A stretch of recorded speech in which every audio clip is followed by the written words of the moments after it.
You're listening to the Electronic Media Collective Podcast Network. Yeah, it's a mouthful. For more great shows like the one you're about to enjoy, visit electronicmediacollective.com. And now, our feature presentation.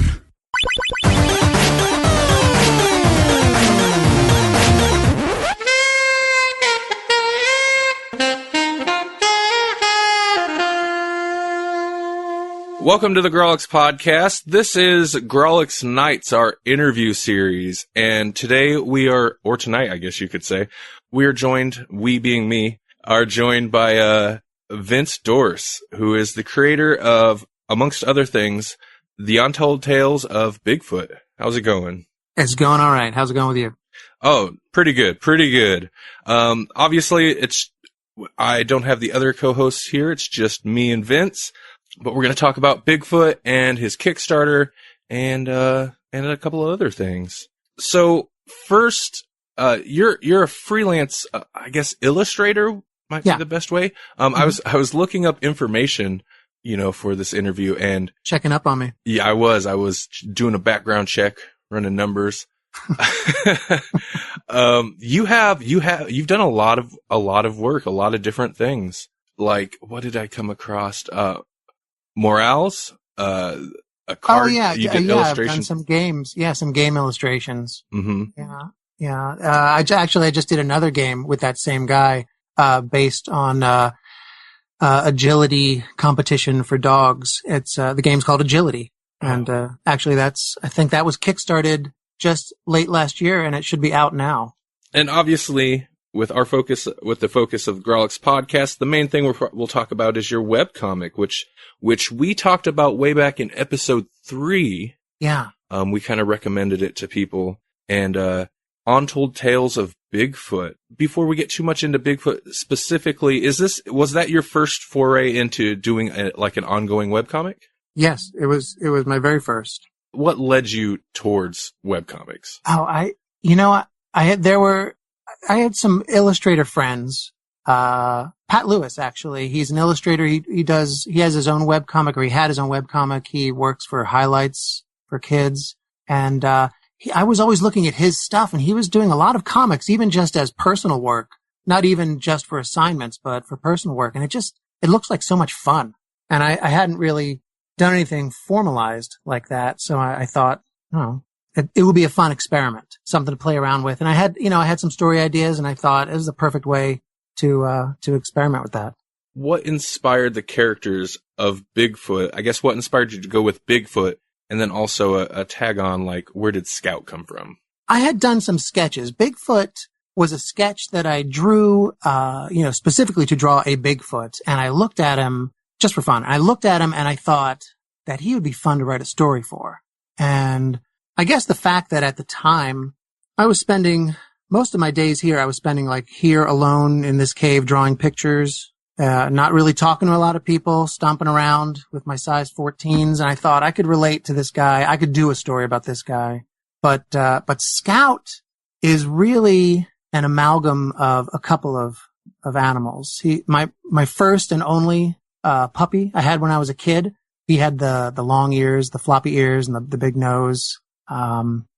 Just a great little dog. And more recently, I had a cat that was given to me, and I was not a cat person. Ever since my dog had gone when I was a kid, I didn't really think I could handle taking care of animals. But this cat was kind of thrust upon me, and we really became like the best buddies ever. And it was in the wake of the loss of that cat that I really started writing this story. So I think a lot of Untold Tales of Bigfoot is in part my attempt to get back together with these little guys that meant so much to me. So it's a little bit of wish fulfillment, maybe a little therapy.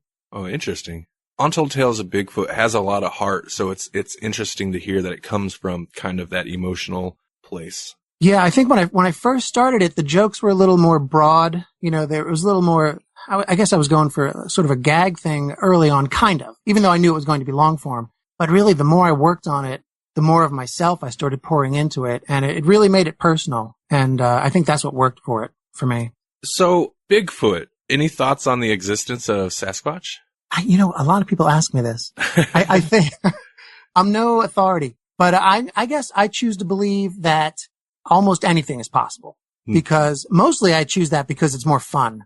It's more fun to think that there are still some mysteries in the world, that there's still, uncharted islands somewhere or undersea monsters. It's not like I know everything, so there's a possibility. Sure, yeah. What about you? Where do you fall on that question? I guess it would be kind of in line with your answer there. It seems unlikely that we haven't come across more empirical evidence, but man, the world is a much more fun place when you believe in Bigfoot and stuff like that. Yeah, so. it's so much more magical that way. I have a friend actually. He has a son. I think maybe when his kid was 4 or 5, the kid got, spooked by a horror movie or something and asked his dad, when he was tucking him in at night, asked him if there were really ghosts.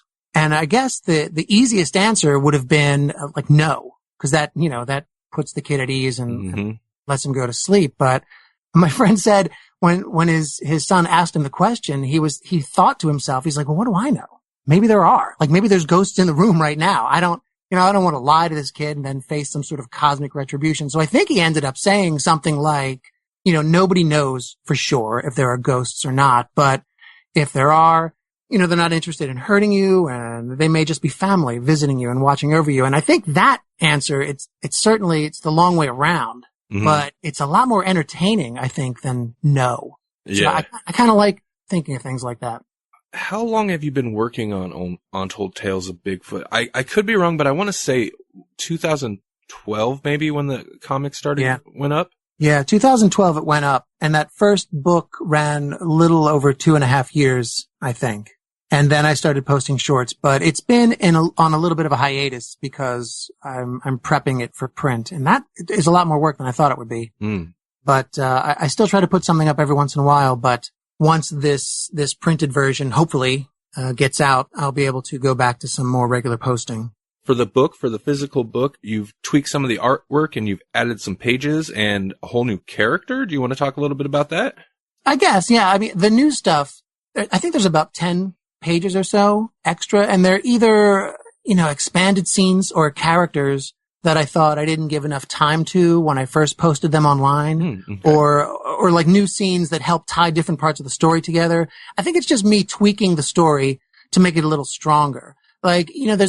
There's the forest ranger character in the book, and originally he makes his entrance maybe halfway through the book, but it started feeling a little late to me, maybe a little soft, like he deserved a better introduction.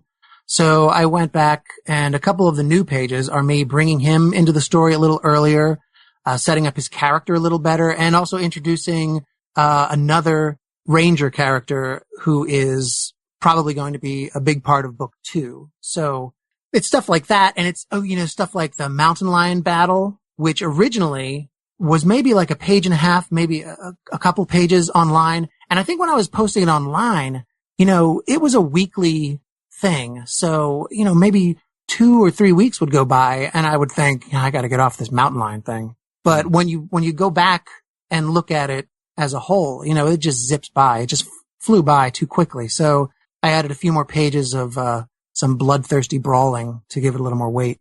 Oh, nice. It was something I was thinking about when I was reading, because I was reading a little bit about the new pages and the artwork and stuff. And, you have a post on UntoldTalesOfBigfoot.com about, the various art tweaks and stuff. Yeah. I'm not a, illustrator, but working on various things, I understand the impulse to constantly go back and tweak old work and fix it. And I can improve this here.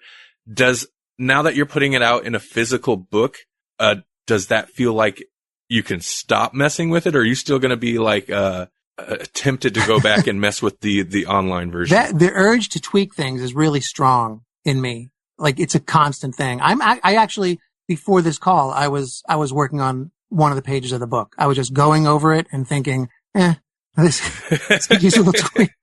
So yeah, I don't know. And that's the thing. When you first started talking about the comic online, I was only a few weeks into it, I think. And you gave me a real nice review.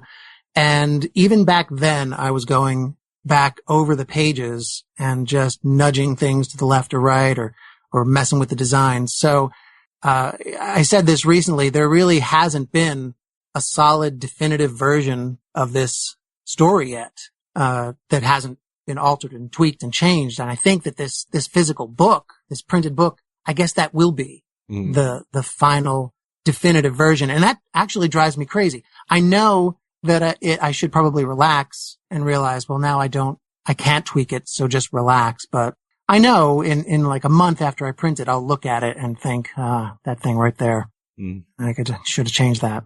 That is such a common trait I find talking to different artists and, yeah, I hear it a lot too. Yeah.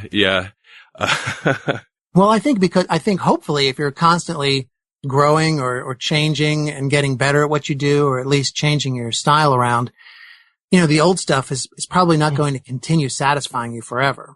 Yeah. One likes to think they're always improving. Yeah, hopefully. Yeah. I guess along those lines, which aspect of working on Untold Tales do you find more difficult, the writing or the illustrating? Well, they both have pitfalls, I think, that you can fall into. Like, the trickiest part about writing the story, especially the dialogue, is that not everybody gets this, I don't think. But Bigfoot and Scout don't really talk to each other like other cartoon characters do. It's not like Mickey Mouse talking to Goofy. It's more like a Mickey Pluto situation. Mm-hmm. So, sometimes constructing a scene between the two of them gets hairy because you have to figure out how a minimally verbal Bigfoot communicates with essentially just a barky little dog. So a lot of it is body language and tone and setting. And so it's really how we communicate with our own animals. So, it just takes a little work. So that's tricky sometimes, but I think that, as far as like what's more difficult, the drawing just takes so long. It's just so time consuming that like you can strike upon a pretty good idea in just an instant, and it just happens and it starts unfolding in your head and all the possibilities instantaneously. But, when you go to put that idea down as images, as much as I enjoy it, it always feels like that's when the heavy lifting really starts. And when you have to lay images down on the page, and it just takes forever. Oh, sure. Speaking of that heavy lifting, what's your process like for doing the illustration? It's pretty straightforward. I sketch on paper still. I know I could do all of that sketching and layout in Manga Studio, but I like the feel of pencil on paper, and I like working on the comic wherever I am, and I always have a sketchbook with me. Beyond that, it's pretty standard. I think what everybody does, scan it, ink it in the computer. I'll probably move to Manga Studio, in the future for most of my inking. But this first book, I inked it in Corel Painter, which I was told early on you can't use to make comics for some reason. That was the advice I was given. But I've always been of that school, like whatever works, and that worked for me. So, and I colored it in Photoshop. So it's pretty simple. It's pretty straightforward. I think it mirrors a lot of people's process. And how about the process of writing the story? My writing process it's kind of part of the sketching stage. Mm-hmm. Like when I'm laying out pages and sketching characters, I'm kind of like, I'm laying out the ideas for what they're going to say. I kind of have a vague idea of what a page has to say, mostly the feel of where the story has to go. And I'll write the panels as I sketch them, and I'll change them, and I'll move things around. And it feels really organic to me that way. It kind of feels live. And I really don't know if I would like separating the writing and the drawing. Like, I don't think I could like type out a script and then draw from that script. That feels stiff to me. It feels really disconnected. So I don't think I could do that. But I know that some people work really well like that. Not me though. Interesting. Okay. And we talked a little bit about, or did we talk about it? I looked up so much information, and then I must have looked up a bunch of information when we discussed the webcomic before that. When I was coming up with some questions, I was like, have we already talked about this? And I was like, wait, we've never talked to him. Yeah. I remember you early on, you said, we should have him on the show, but I never got the invite, so. Oh, I'm sorry. Yeah. we don't get we don't get to have as many guests on as we would like, and that's mainly because the schedule in which we can get all of us together. You don't have to make excuses. I'm terrible at these. you probably made a wise decision. No, I think this is going great so far. But honestly, though, like we would like to have more guests on, but I'd like to be able to do this show more than, because for the most part, we're once a month. And I wish we could do more episodes, but it's just a matter of scheduling. But I'm glad we could finally have you on. You guys have a really good energy, though, for something that only happens once a month. Yeah? Like, I don't know if that's just like built up energy of getting back together and doing it, but it's always like really explosive, like really kinetic. So. Oh, good. That's good. And, you know, I've mentioned. And I hope I don't sink that ship. I'm sinking that ship right now. No, I don't think so. I worry about, like, you know, cause I told you we edit the show and to kind of, well, most of the time we edit the show to kind of smooth it out. I worry about over editing the life out of it. Right. So I'm glad to hear you say that. Now, you began on Untold Tales of Bigfoot as part of like a kind of a private storytelling exercise. Yeah. At what point did you realize it'd become something beyond that? You know, I guess when people started, you know, they started following the comic and telling me how much they enjoyed it. Like that was one level, because, and I think the interaction with the online readers was really good for me in the story. And when other people started talking about it, like you guys, like someone tipped me off that you were talking about it on your podcast. I really liked that. And I think within that first year, there were 2 separate, award nominations, and I thought, what the heck's going on? So, you know, I mean, at that point I was like, I guess I gotta keep doing this. You know, it's fun, you know, but, you know, I didn't have any intention of stopping, but it seemed to be, you know, rolling along on its own steam at that point. So yeah, that's when it seemed like it was less just about me trying something out and more about me trying to entertain people and engage them. And I think it was good for the comic. It really was, because, I mean, it was good for me too, because I think Bigfoot in the story goes from being like a fairly nonverbal hermit to a more talkative, interactive person. And I think that metamorphosis was kind of mirrored in my own life. So it was really great getting feedback from people that felt they were part of the process, and I fed off of that energy. Oh, nice. Yeah, and you've been very open, as you know, coming from a reader of it, you've been very open on Twitter and stuff like that. So it's been great engaging with you. Yeah, I really enjoyed that Twitter. I didn't, I had like maybe 3 followers when I started the comic. So it really expanded. All right. So what made you decide to go ahead and take the dive at kickstarting this thing? You know, early on with the comic, within the first few months, I had people asking if it was going to be in print. And I designed it for print. You know, like the pages, they're not like the traditional panel gag or the strip format that I was seeing with a lot of web comics. So I guess in the back of my head, I'd always planned on printing it. But, also what's not evident when you see it in the page a week format is that a lot of the pages are designed as half of a 2-page spread. So if we do get this printed, it'll be a lot more evident in the printed version that the left and right side of the page work together as a whole, whether it's through the mood or colors or setting or whatever. So I guess I really wanted people to see that. And I think that they'll have a whole new experience of the comic once it's laid out in print. And Kickstarter seemed like, you know, the way to do it. It's just where I get a lot of the graphic novels that I'm reading now. So, you know, it seemed like it made sense. That was one of my first impressions. Is, for one, it's gorgeous. The artwork is gorgeous. Thank you. And you you obviously have the full page layouts, and you can tell it just feels like it was intended to be in a book, or at least read in that kind of format. Yeah, I was always hoping for that. Is this your first Kickstarter? Yeah, it's my first. Yeah. Man. You know, all the people who warned me about how much work it would be really undersold it. and you couldn't tell they were underselling it, because they were really saying, look, it's a lot of work. But I don't know, maybe it's just me, but Kickstarter will rob you of sleep, and it makes you dream in budget numbers, and you'll start memorizing shipping tables. It's crazy. It's a lot of work. That said, though, we're getting a great response and a lot of support. Like, I think right now, I haven't checked today, but I think it's 79% funded. So I'm very grateful for that. Yeah. And just in case we haven't said, obviously you're kickstarting the first book of Untold Tales of Bigfoot. You can find the campaign on Kickstarter, people, and I'll also have a link to it, of course, in the show notes. And when this episode goes up, there will be 15 days left in the campaign? I think so, yeah. At this point in the process, do you see yourself doing another crowdfunding campaign in the future? Wow. This is like the worst time to ask somebody who's doing it really is. Kickstarter It's too. a lot more work than just drawing pictures. That's for sure. Mm-hmm. But, I like it. I think it's a great way for people who, don't have, a publishing company to back them. It's a great way for them to get their ideas out to the people that want to see them. I don't think if I've got something that people genuinely want, yeah. It's not a forum though for every half-baked idea that comes into my brain. But, I could see doing that again.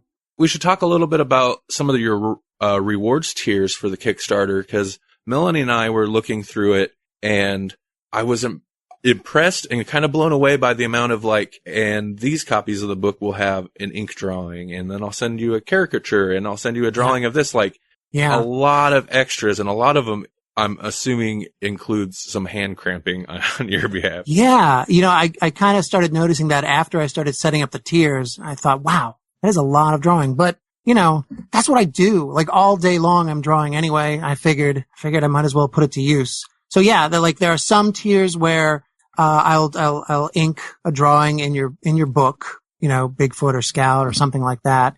And then the tier above that, you have an option of me drawing you or your friend or your spouse or your kid or whatever in the woods with Bigfoot and Scout. Oh, the naturalist tier. Yeah, the naturalist. I love that one. Yeah, that's great. Yeah, I actually, a lot of people are jumping on that one. That one seems like the most fun to me. If I weren't me, I would love to have a picture of me hanging out with Bigfoot and Scout.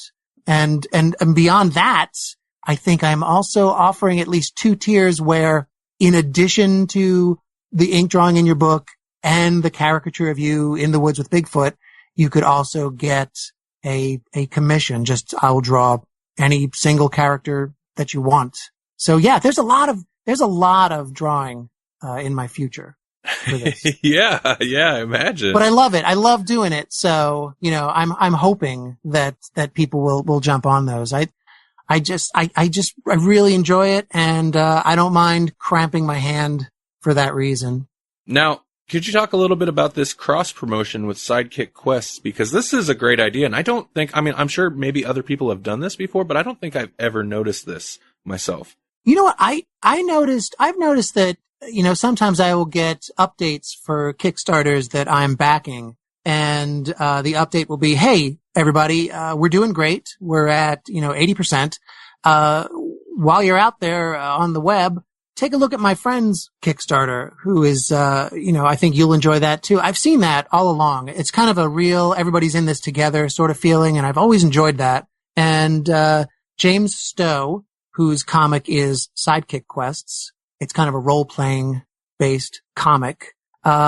He came to me with the idea, and I've always gotten a lot of support from the webcomic community, and I've always tried to support all the folks that are out there. And, I'm not going to say no. Jim's got a great all ages comic. It's a beautiful product with the book, and, he came to me, and it just seemed like a good fit. Now, coming at it from as an outsider to it, and then also seeing Jesse, who's he's got a webcomic, so he's much more kind of inside. The webcomic community seems like one of the most incredibly supportive communities online that I've seen. It really is. It really is. I was shocked. I was instantly embraced by, hundreds of people who were very generous with their advice and their time and their support. I have nothing negative to say about it whatsoever. Even, towards us as a podcast, and sadly we haven't been covering a lot of webcomic stuff. It's just kind of something that we just haven't worked into the last several episodes. Even us, when we kind of do our webcomic shout outs and stuff, we'd see a lot of positive feedback from that community. Yeah, I think everyone's really mutually supportive maybe it's that, what's that saying about a rising tide lifts all boats? Maybe something like that. I don't know. Whatever it is, it seems genuine too. It doesn't just seem like a very selfish, self-promotional thing. It seems like genuine interest for other people's work. Kind of on that topic, what are some other webcomics that you would recommend to readers who enjoy Untold Tales of Bigfoot? Well, Jim's Sidekick Quests is a lot of fun, and it's all ages. If you're looking for something else that's all ages, like Untold Tales of Bigfoot, Rich, oh man, I'm gonna butcher his name. Rich's Graveyard Gang is, it's a fun, spooky, all ages comic. It's like there's a gang of goofy kids who encounter monsters. It's kind of got this real Scooby-Doo sensibility to it. It's very stylized. I enjoy that one. I'm a fan of, have you ever read Tethered by Natasha, is it Dancy? Dancy? It's, takes place, in the future, kind of a post-war dystopian Great Britain, and there's a woman and a medical droid. They're teaming up to survive all kinds of craziness. That one gets a little dark. I think it's probably all ages as well, but I really enjoy that one. I enjoy Sean O'Neill's Rocket Robinson. Have you ever read that? Oh man, good stuff out there. There's so much good stuff. That's I think it takes place in the 20s or 30s. It's a young kid. It's mystery and intrigue in Egypt. Good stuff. Kind of like an Indiana Jones feel to that. I could probably go on all night, but those are some really good ones that I think people that like Untold Tales of Bigfoot would also enjoy. Yeah, I'll have to check those out. Yeah, definitely. I guess on the flip side, are you a comic book reader? You know what? I don't read as much comics now as I used to. Not as many. Mm-hmm. And when I do, I kind of gravitate toward short runs and limited series. I think they're just easier. Invest decades into the story. Like graphic novels and miniseries work great for me. Did you ever read, The Fade Out? It's a period crime drama by Ed Brubaker and Sean Phillips. Yeah, not too long ago. I want to say I read the first volume of that. The first book. That was solid. I really liked that. Yeah. And there was a very similar sort of period crime piece called Lady Killer. I think that was like a 6-issue miniseries by Joelle Jones and Jamie Rich. I love that. Right now I'm also reading currently, there's an all ages book called The Baker Street Peculiars. Actually it's another weird period crime thing, kind of a Victorian thing. And, I'm looking forward to Afterlife with Archie and Sabrina coming back from their hiatus. Oh yeah. That stuff's crazy good. But yeah, I like the Batman and Spider-Man stuff, but I can leave those titles alone for 10 years and come back and essentially they're the same. Yeah. So they're not hard to pick back up again, but those shorts, those feel like the gems to me, like those little 4-issue miniseries and graphic novels that are maybe just one-offs. That's what I'm really drawn to, I think. How about television or movies? Have you seen anything lately, or are you really into anything, currently on? Yeah. Yes. I mean, I don't think I have a steady thing that I have to see all the time, except Rick and Morty, I suppose. Oh yeah, whenever Rick and Morty's great. Gotta watch that, whether it's a repeat or whatever. But, I have a friend who unaccountably missed all of the Marvel Netflix stuff, the 2 seasons of Daredevil and the Jessica Jones. Uh-huh. So I'm getting to rewatch that with that person, and that's great. Those things are actually much better the second time through. Really? I was just about to ask. I've only watched them all once, so I was wondering how they held up onto a rewatch. That's what I was thinking. Like, I saw them and I just kept telling this person, just watch them. But, they came over here to watch them and I was instantly hooked again. And you start to see like all of the stuff that the first time you saw it, like these incidental comments that were made or scenes that didn't mean much the first time through. The second time they have all this import and it means a lot more the second time through. So yeah, definitely watch those again. The same thing with, what's that other show? Fargo. I got to watch Fargo the second time through the series on, forget what, is it FX? Yeah, I think it's FX. Yeah. FX. Man, the second time through on that is great as well. It just never gets dull. Brilliant stuff. I haven't watched that at all. Oh man. I mean, I've heard good things. I'm not sure what's been stopping me from watching it, but I might have to check that out. Yeah, those are really solid. That's really good storytelling. Do you have a dream project, something that you'd like to do, or perhaps you've tried to do and it just hasn't like gotten off the ground?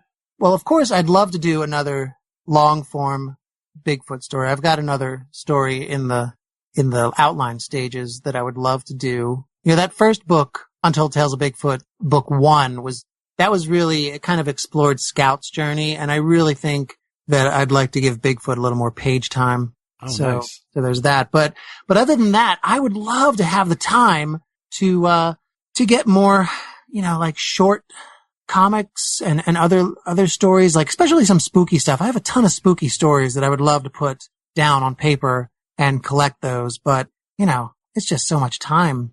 Well, I would like to read some of your spooky stories. Yeah, it's a lot of fun writing that stuff. Okay, so what is next for you, be it Bigfoot or something else? Right now, I'm ultra focused on trying to get this first Bigfoot book into print. Mm-hmm. But after that, I'm certain that I want to keep doing more comics, more Bigfoot comics, of course. And I also had fun a couple years ago. I had fun doing a spooky Halloween story for Inktober. And that's up online somewhere in bits and pieces, but I'm really thinking about putting that into print, you know, just not running a Kickstarter. You know, I don't think it got enough press for that, but just getting it into print as something else for people to get their hands on. And, beyond that, I think some sleep would be nice. Yeah. Yeah, we've talked to a couple other people while they were in the middle of their Kickstarter campaigns. Yeah. And it's pretty much the same story across the board. It sounds like a lot of work. Yeah, it is. I don't know if you know Ryan Fisher, who did Torchlight Lullaby. He kickstarted that thing, and he warned me the whole time. It was just, you know, I didn't believe him. He said he didn't sleep for 2 days, and literally the first 2 days of my Kickstarter, I maybe got a couple hours sleep. It was crazy. Wow. Like you said, you're at 79% 79% right now. funded now. I'm quite confident you'll get there. I'm glad you're confident because I'm trembling. Well, I imagine, but you know, like you've definitely had a very strong opening on this thing, and they say a majority of the funding comes at the end of the campaign, and so you still got, you know, you're just now hitting the halfway mark. I'm almost guarantee. Well, you know, my guarantee does you no good, but I guarantee it'll get funded. Well, and that would be fantastic. And you don't have to talk about what they are, but do you have like different stretch goals and stuff in mind? Yeah, you know, I have this vision for a book that I've backed some projects where they have had this beautiful French fold cover, and you know, it makes it kind of like mock jacket flaps, and it's got a lot of interior art on the cover. I've seen those things, and I love getting books like that with just that little extra bit of special to them. And I would love to do a version of Bigfoot with a cover like that. I mean, I've already got some, you know, I've budgeted out for decent paperweight and color, but you know, a really nice cover would be fantastic. I think people would like that too. Yeah, that's just one of my stretch goals. If I can even get that far, I will dance a jig. But you know, the basic book right now would be wonderful for me. But yeah, a nicer version of that book would be a great stretch goal for me, and hopefully for the people that are supporting it. The episode that just came out for the listener, for us, it'll be out tomorrow. We gave you in the Kickstarter a shout out on that episode.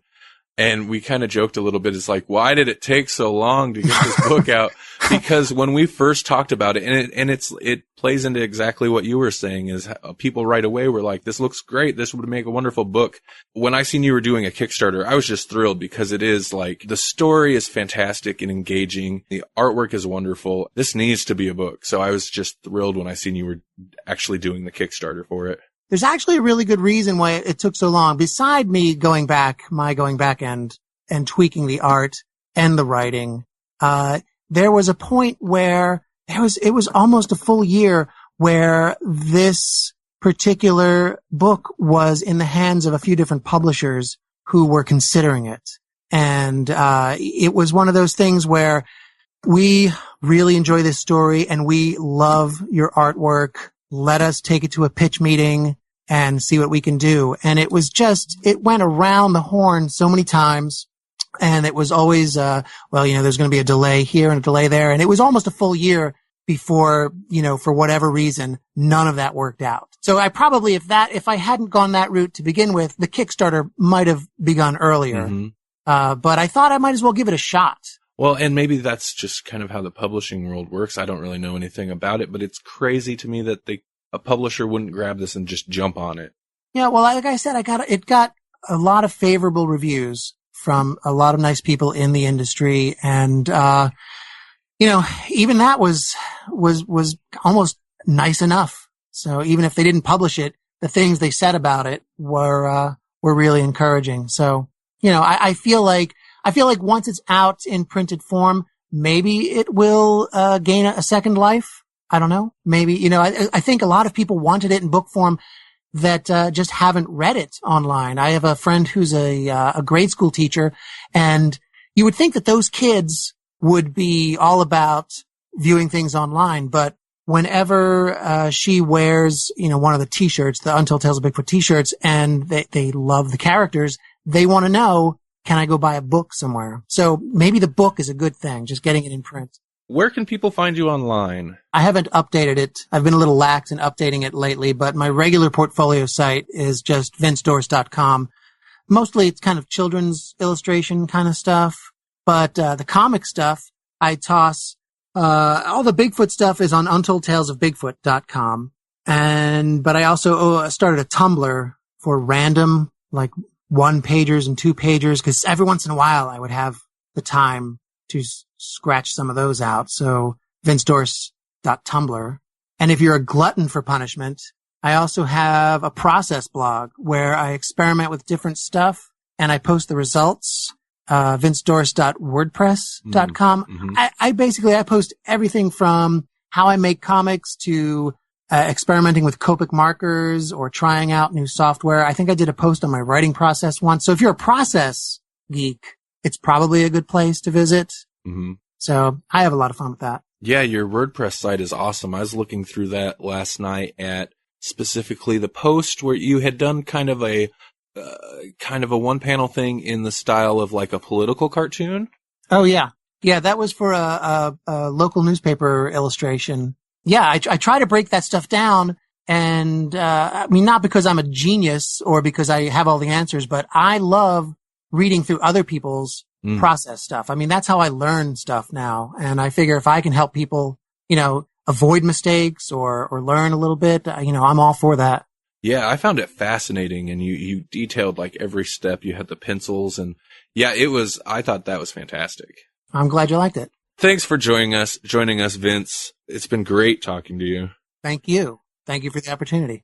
And thank you for Untold Tales of Bigfoot, because the webcomic and the upcoming book, I'm sure it's a pleasure to enjoy that. Well, that means a lot. It really does. Thank you very much. I appreciate that.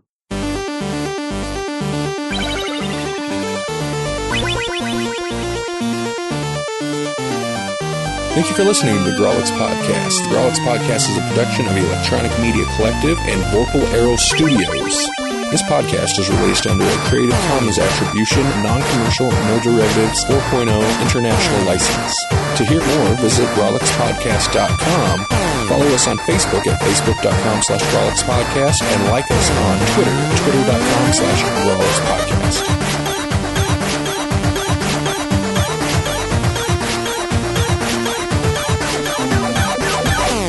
You guys, I forget who it was, but you guys, when you first started talking about this, online, I don't know which one of you said that, I kind of get the sense that, it's a sad comic in a lot of ways. And I kind of get the sense that, that Vince is he kind of enjoys making people sad. And oh yeah, I think you're right. Yeah. Yeah. My friends really latched onto that because they're always saying the exact same thing. So whoever that was, you totally nailed it.